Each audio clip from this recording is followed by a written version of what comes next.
Bonjour à tous, nous voilà en présence de la troisième séance sur l'arithmétique qui a pour objectif de vous faire travailler sur les nombres premiers.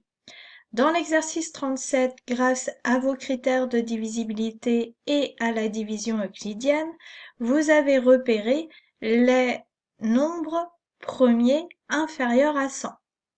Si je reprends les 4 premiers chiffres, vous avez 1, qui n'est pas entouré ou n'est pas en gras, parce que ce n'est pas un nombre premier. Par définition, un nombre premier admet exactement deux diviseurs, 1 et lui-même. 1 n'a qu'un seul diviseur, c'est lui-même. Donc, ce n'est pas un nombre premier. 2 est divisible par 1 et par 2. Il a bien deux diviseurs, donc c'est un nombre premier. 3 a deux diviseurs, 1 et lui-même, donc c'est un nombre premier. 4 a trois diviseurs, 1, 2 et 4. Il a plus que deux diviseurs, donc ce n'est pas un nombre premier. Nous allons maintenant passer dans notre cours pour pouvoir écrire la définition d'un nombre premier et trouver aussi une méthode qui permet de regarder, de savoir si un nombre est premier ou pas. Vous prenez soit votre feuille imprimée à compléter, ou alors vous allez recopier votre cours avec cette vidéo ou avec la feuille en ligne sur Pronote. Voici notre cours grand 2, les nombres premiers. Donc il est bien à recopier dans votre cours ou à compléter. Je dois avoir à la reprise la séquence sur les fonctions affines et linéaires copiées, mais aussi la séquence sur l'arithmétique. Pour l'instant en tout cas. Donc dans le grand 2, nombre premier. La définition, je vous le rappelle, un nombre est premier si c'est un nombre entier. Je vous rappelle qu'en arithmétique, on travaille obligatoirement sur des nombres entiers, mais aussi positifs, qui admettent exactement deux diviseurs, 1 et lui-même. En remarque, vous avez que 1 n'est pas un nombre premier puisqu'il admet seulement un diviseur. 0 n'est pas non plus un nombre premier parce qu'il a beaucoup de diviseurs, il est divisible par tout nombre différent de 0. Il existe une infinité de nombres premiers. Dans l'exercice 37, on s'est intéressé seulement aux nombres inférieurs à 100. Deux petits exemples. Le premier, c'est que 8 n'est pas un nombre premier. Pourquoi? Parce qu'il a 4 diviseurs. Dans notre définition, on a bien dit qu'il devait y avoir exactement deux diviseurs à notre nombre. Vous avez ensuite la liste des nombres premiers inférieurs à 65. Qu'est-ce qu'il est demandé de connaître par cœur? Il est demandé de connaître par cœur la définition d'un nombre premier, savoir l'utiliser, et vous devez impérativement connaître tous les nombres premiers inférieurs à 30.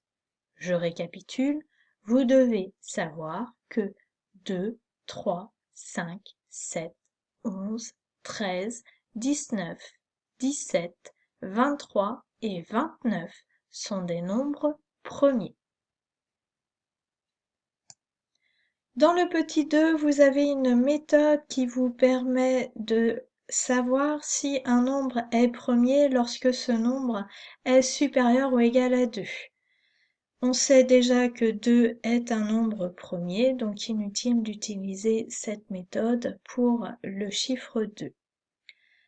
Pour montrer qu'un nombre entier n est premier, il suffit de montrer que n est divisible par aucun nombre premier inférieur ou égal à racine carrée de n. Alors, cette méthode, ou bien vous pouvez l'appeler aussi un algorithme, cette méthode peut être compliquée à comprendre. On va utiliser les exemples pour pouvoir mieux comprendre. Dans l'exemple, 178. Clairement, on sait que 178 est divisible par 1, par lui-même, mais aussi par 2. Si on utilise les critères de divisibilité, 178 se termine par 8, il est donc divisible par 2. Bon, on n'était pas obligé d'utiliser la méthode au-dessus, mais là, on va l'utiliser histoire de mieux la comprendre. Donc, si je prends 178, tout d'abord, il faut que je calcule la racine carrée de 178. J'obtiens un nombre proche de 13. Qu'est-ce que ça veut dire d'avoir obtenu racine carrée de 178 était égal à 13? Je vais devoir vérifier si 178 est divisible par un autre nombre que lui-même et je vais seulement utiliser les divisions par 2, 3, 5, 7, 11 et 13. Si je trouve qu'un de ces nombres divise 178, alors 178 n'est pas un nombre premier.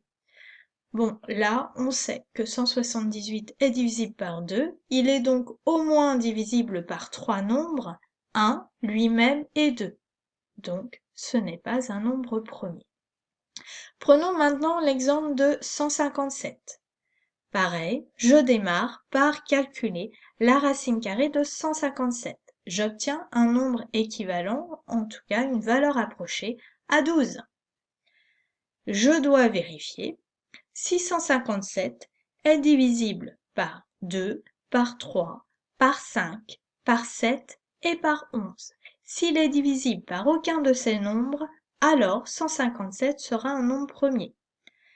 Pour la division par 2, j'utilise le critère de divisibilité. Le chiffre des unités de 157 est 7, donc 157 n'est pas divisible par 2. Lorsque j'additionne les chiffres de 157, 1 plus 5 plus 7, j'obtiens 13.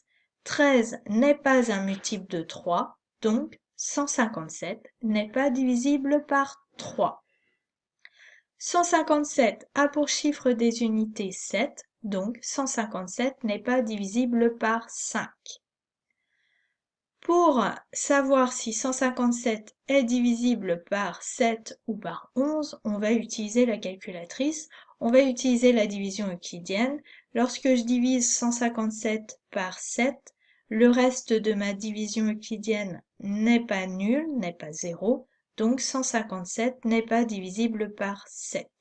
Lorsque je divise 157 par 11, le reste de la division euclidienne de 157 par 11 n'est pas 0, donc 157 n'est pas non plus divisible par 11. L'intérêt des critères de divisibilité, c'est d'avoir à utiliser moins la calculatrice et donc de gagner du temps lorsque on sera en évaluation. Voilà maintenant comment on va pouvoir travailler sur un nombre pour savoir s'il est premier ou pas. La question maintenant est à quoi ça sert de savoir si un nombre est premier ou pas?